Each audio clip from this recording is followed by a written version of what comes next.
So if you want to know what fits in the Hermes Mini Constance along with my first impressions, please keep watching.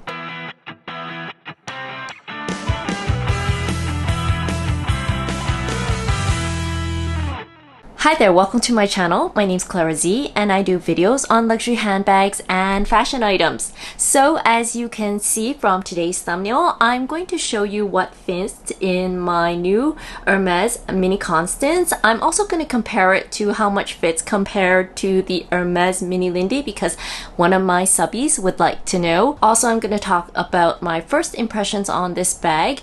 This is the Mini Constance in the box leather with the gold hardware. So let me show you what I would ordinarily put in this bag. So the bag opens very easily by just lifting this part, and I'll open my bag here. You can see it is not filled to the brim. I do not like stuffing my bags, but I wanted to give you a general idea of what's inside, and you can see that there's still a bit of room, although I haven't filled it up to the brim. So the front pocket here, I have a large pack of tissues. I also have a lip gloss, and then I also have this tool. I just use this for my phone just to hold it up for reading or just scrolling. And then along the back, I have two card holders. Both of them are Hermes Bastia. This is the Duo and this is the thinner version. I also have at the back my AirPods, a hand sanitizer, and also a mini bag, which I'll talk about why I am carrying this mini bag. But you can see it can basically carry all the essentials. Now you may be curious if a couple of large items will fit in here. So this is my iPhone 12 Max Pro. So I can comfortably fit this on the back pocket here. It is a slightly tight fit here at the back, but it will fit in there with a thin Apple case. If you own the Kindle, this is a Kindle Voyage. This will definitely fit in here also. So you can see that fits if you do use a Kindle reader. And I believe a lot of people will own the LV mini pochette. So I'm just going to throw that in there. Although I generally don't think I would use this in the bag, just so that you can get an idea of the size.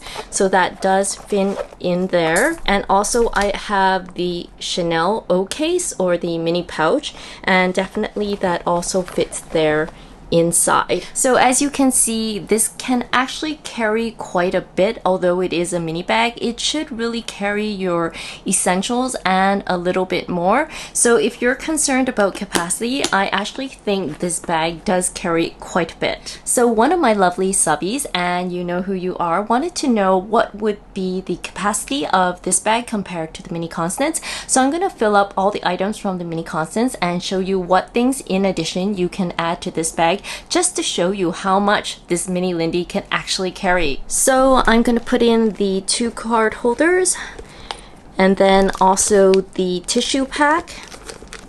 You can see there's still a lot of room in here. And then I'm also going to put in the mini bag that I mentioned before. Then also the lipstick and the AirPods.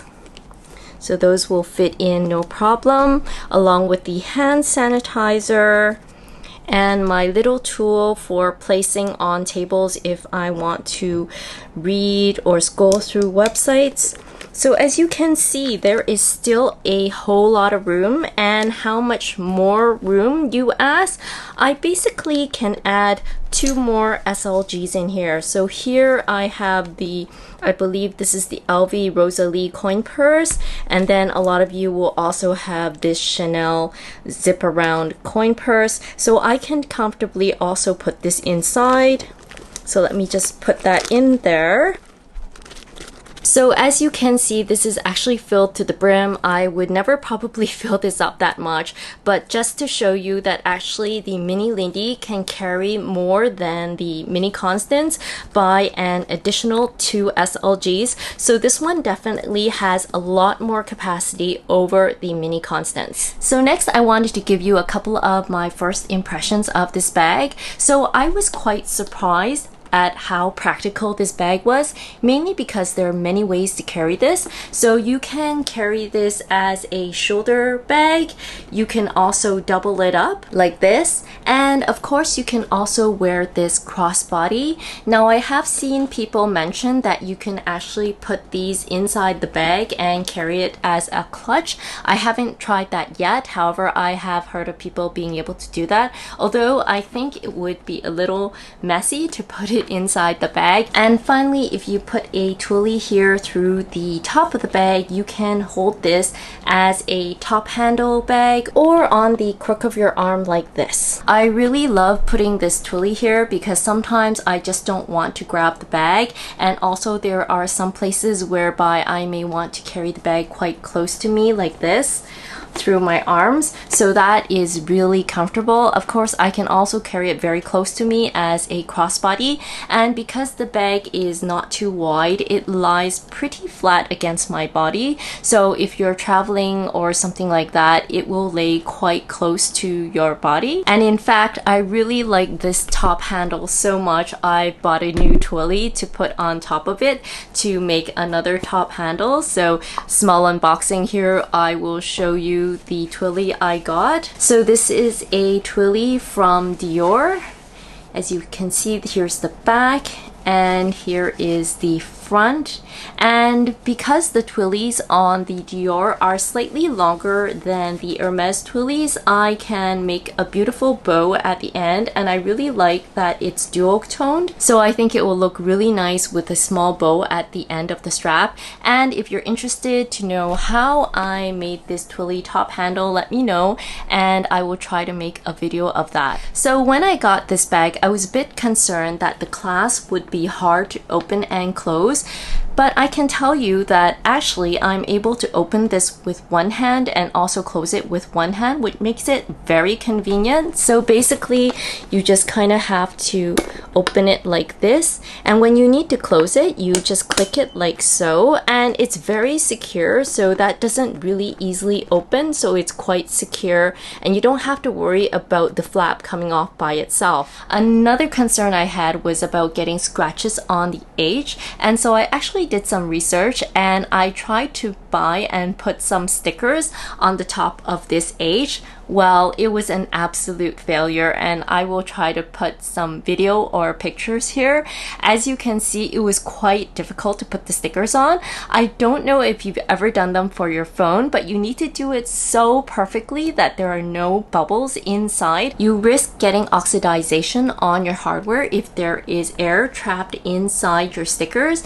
And so as a rule of thumb, I generally will take off all the stickers after about 3 weeks, or if they are starting to peel off, immediately take them off. Otherwise, you do risk getting oxidization on your hardware. Another thing about this bag that was a bit worrying was getting light scratches or even rain marks on this. So because it is a box leather, it is absolutely stunning and you can see the beautiful shine, but it is quite easy to get scratches on this. I'm not talking about heavy scratches, but just kind of light, faint scratches. So I don't know if you can see them here on the camera, but I can already see some light faint scratches, and over time they really should patina into the bag, so I'm not too worried about it. And actually, box is apparently very easy to repair, and if you take it back to the spa, it can come back as good as new.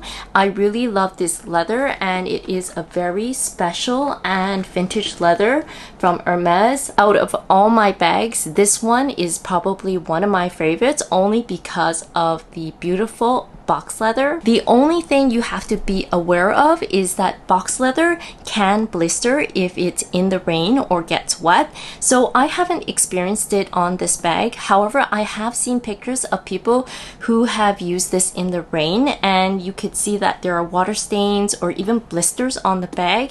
Now, I don't know what kind of rain they went through or how long they kept the bag wet for. However, it took some people a couple weeks for the blisters to go away. However, in some cases, I've heard that the blistering doesn't go away even after several months. So I think you need to be very careful with box leather, especially near water or near the rain, which is why I have this tiny bag It is called the Nano Bag, and definitely this is not sponsored, but I did some research to see if I could find a tiny portable bag that I could put inside my bag so that just in case I was caught in a downpour or if it started raining for no reason, I could take this out and use it to cover my bag. So this is really small. Look how small this is. And here I'm comparing it to my hand, but actually my hand is really small. So let me compare this to my phone. So as you can see, it's really small compared to my 12 Pro Max. And inside my bag, you can see it takes absolutely almost no room, which is really great because if you are using a mini bag or even micro bags and you're concerned about getting your bags wet, this is a good way of being able to protect your bags just in case you get caught in a downpour, or you can even use this as a recycle bag. So I actually got the bag in both the mini size and also the standard size, and you can see that once they're packed up, they're actually almost the same size. I mean, this one is slightly skinnier, but they're almost the same size. So if you need something that's more like a grocery bag, probably the standard size is better. However, if it's just for a mini bag, I think this is good enough. So let me show you how it looks like in this little mini bag, just to show you how great it is to have this bag inside the other bag for protection. So I put my mini Constance inside this mini bag. It is a nylon ripstop material and it has two handles here, as you can see, and it pretty much covers up the bag.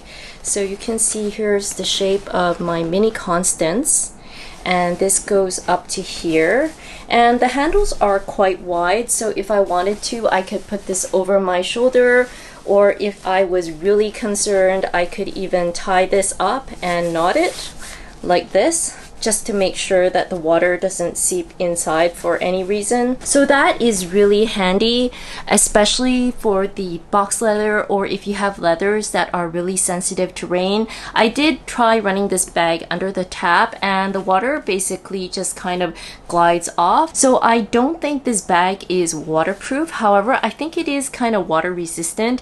Anyways, I would never use these bags under really rainy conditions. However, if there was a light sprinkling, I think it would be fine for me to put my bag inside to be able to protect the leather of my bag. Now, having said that, I was carrying this bag inside the train today, and because there is AC in the train, I saw some condensation kind of dripping from the roof, and I did catch a couple of spots along here, and because I noticed it right away, I took my t-shirt, and no worries, there were no luxury t-shirts damaged in this process. It was just a Uniqlo t-shirt. I quickly wiped it down and I don't see any spots here, and so I think it's fine. So if you do catch this in very light rain, which you should totally avoid, I think that as long as you're able to wipe it off right away, it should be fine. I don't see any watermarks or stains. However, you do need to be a bit more careful with the box leather, just because I have seen pictures of this getting all blistered from the rain. So overall, I really like this bag a lot more than I thought I would. I was kind of concerned that the clasp would be hard to open and there was a large H, etc, etc. However, I found that the practical uses of this bag kind of outweigh any of the cons I thought they were. There are so many ways to carry this bag: crossbody, shoulder, on the crook of the arm, and as a top handle. I doubt I'll use this as a clutch. However, I've heard that some people do use it as a clutch, and so I think this is a very multifunctional bag, which is really great for weekends or even travel. And if you're concerned about scratches on the hardware, I really don't recommend the stickers, just because they're really hard to put on. I mean, if you're really good at putting on those stickers, please go ahead, but I've heard that even after a couple of months you need to replace them, so just enjoy the bag. And to be honest, I really haven't really noticed too many scratches so far, but this bag is supposed to eventually look vintage anyways because it is a box leather, so I'm not too concerned about that. I mean, if you wear jewelry, you do understand that you will get scratches on your jewelry, and that's fine. They are just characteristics of your jewelry, and they carry a history with you, and they are part of the history of the beautiful items you own, so just enjoy them and love them for what they are. So I hope that this video was useful for you. If you have any questions or comments, please feel free to leave them down below. And if you haven't done so already, please feel free to like and subscribe. You can also follow me on Instagram, and I will put my Instagram name here somewhere down below. And if you appreciated this video and if you want to support my channel, feel free to buy me a coffee. I will put a link to my coffee link somewhere here down below in the description box. Thank you so much for joining me again today. I hope you have a fabulous week, and I look forward to seeing you next time. Bye bye now.